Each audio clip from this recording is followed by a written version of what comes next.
So I was thinking about this head picture with Kathy Griffith, or whatever her name is.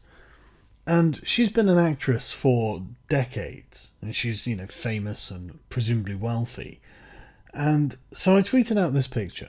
You a poor person. I needed a job. I need a job. I will vote for such a candidate as might be of aid. Donald Trump. That was his platform. That was everything that he was saying practically. Jobs, wall.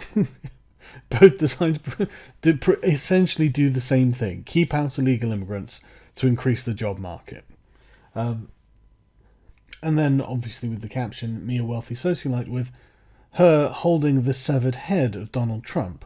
So we don't need to worry about Donald Trump as an actor from this point onwards, for the context of this photo, because he's not the person who is actually the focus of the photo. He's dead. She is looking at you, and if you are someone who voted for Donald Trump on the basis of jobs, then she is basically saying to you, I will behead your fucking dreams. I will behead your path to prosperity to preserve my own. And so now we are actually looking at there is one interpretation of this. If you are viewing this through the lens of class conflict, this is certainly a valid interpretation of that. This is there is definitely an aura of class snobbery about this, and it's and I'm sure there is a greater context that I don't have, but that's not really that important for the context of this video, because this image, I didn't find it in the context it was originally in. This just was being passed around as is, and I screenshotted it, tweeted it out with my own caption. It's just going around like this because this is the thing that's memorable about whatever was happening, and I think it's resonating with people because they are subconsciously viewing this as an attack by people who think that they're better than them. Because this is something that has been going on for years now. It really is the educated media classes who spent all of the time sneering at the lack of degrees and lack of education of Trump voters and Brexit voters in the UK. It was amazing how often this happened, as a method of some sort of intellectual snobbery and shame, as if it really fucking matters in politics, because people are going to vote for their own interests either way. So you were never going to vote for Donald Trump because you stood to lose under Donald Trump's fucking administration. Just like the working class, they would never vote for you because they stand to lose under yours. Which is exactly what's happening. So you acting like intellectual snobs just makes you a separate class from them. They can't. It's not that you've got a better argument than them. That's the point. You can't. You can't say, "Oh, you're not allowed to serve your own needs." Of course you are. You've got to. So it's just arrogance, and honestly, it probably comes from a place of fear, doesn't it? Let's be honest. Yeah, look at the defiance on her face as well. Literally, just the I'm prepared to kill to retain what I have. That's the whole fucking point. And it's like, okay, so the ruling class are pissed, is what you're saying. Gotcha. We kind of knew that. We saw the Russia thing. You look fucking mental. Just like, everyone's got their bullshit, and yours is Russia. Alex Jones one. Trump's ones and Alex Jones are not Alex Jones actually. Fair to make sure that he's not in there. The Pizzagate thing. There was a poll done where literally 50% of Trump supporters thought Pizzagate was real. When asked, yeah, we think it's real. It's like, Jesus, there was no proof.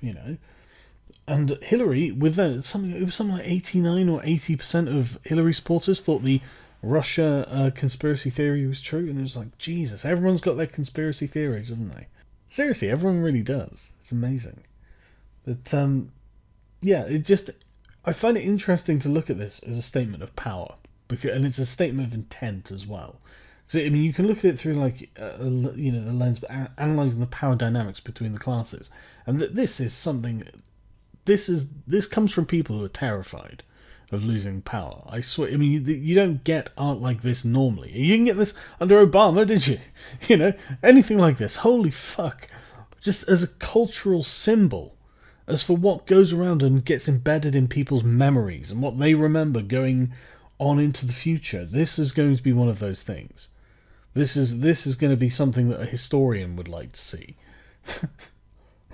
if later down the road there is a huge, some sort of terrible stabbing of Caesar in the Senate House or something, this will be one of the things that historians will pick up on as a viral image, as zeitgeist, the sign of the times, because they want to get to know the people. You can see like just the hatred everyone fucking has for each other. It's incredible, and there's absolutely zero tolerance of each other's opinions either.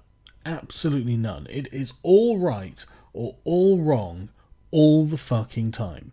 It's going too far. That's the thing. This is the path. You know, we've already got people fighting in the streets, and now we've got a moneyed class who literally are talking themselves around to thinking that they are practically under occupation by Soviet Russia. They think they are... I mean, they think that overthrowing Donald Trump would be a genuine act of heroism for the Republic.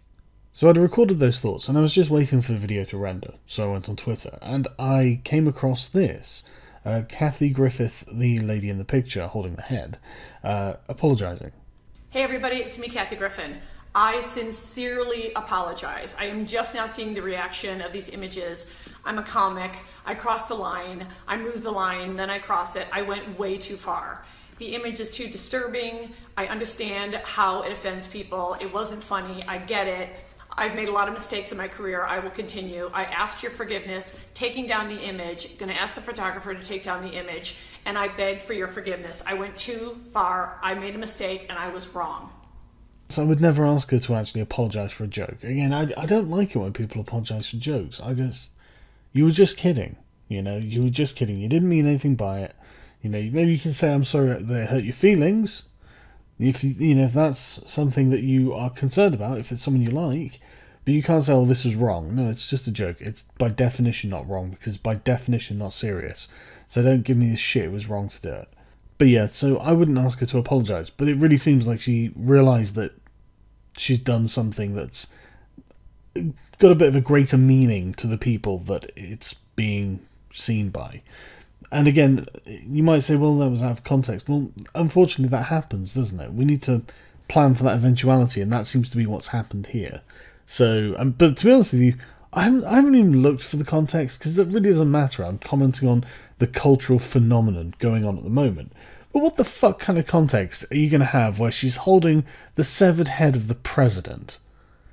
What kind of context makes that, like, something that isn't at least offensive to some people, you know?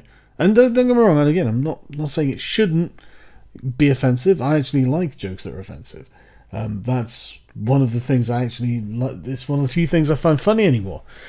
The more offended people get, the better. The internet has ruined me. It's made my sense of humour fucking...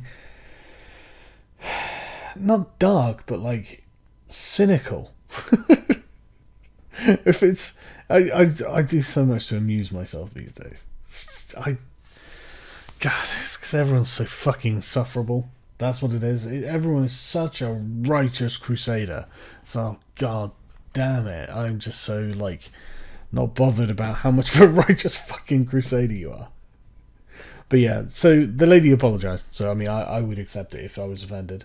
And I didn't think she did anything wrong anyway. So, it's just interesting to see what, like, the symbolism of it is. It's very interesting to look at it as a statement of interest and a statement of power and a statement of intent, because it really did look like it. And I think that's why so many people saw it, and I think that's why she's had to apologise for that now.